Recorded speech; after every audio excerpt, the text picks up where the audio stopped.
শেষমেশ কিনা আমি একটা গাছের প্রাণ নিয়েই নিলাম। একটু ভুলের জন্য আজকে এই অবস্থা হয়েছে। আমার থেকেও বেশি আমার মেয়েটা কষ্ট পাচ্ছে। যারা যারা আমার পোস্ট দেখেছিলে আমি ঘুরতে গেছি, সেখান থেকে একটা আমলকির চারা নিয়েছিলাম। বড্ড শখ, সারাদিন আমলকি গাছটা আমার সাথেই ছিল।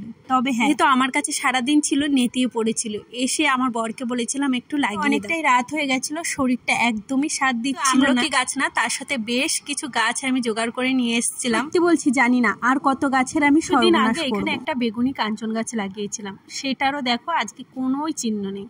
এতটা মন খারাপ লাগে। আসলে বৃষ্টিতে যে কোনো গাছ খুব ভালোভাবে হয়, অথচ দেখো আমি ভালো যে মাটি পাবো সেটাও না। যেহেতু গাছকে সমস্ত ঘরের খাবারই দিই, তাই সেরকম কিছু এখন দিতেও পারছি না। সবজি পচা ছিল। আর একটা গাছ এনেছি নীল কাঞ্চন, তবে এইটারও অবস্থা খুব একটা ভালো যে সেটা বলবো না। জানি না এবারে সাকসেস হতে পারবো। যারা যারা গাছ সম্পর্কে অনেক বেশি জানো আমার থেকে, তারা প্লিজ আমাকে একটু হেল্প করো। গাছগুলো কি করে বাঁচাবো আর কেমন খাবার দেবো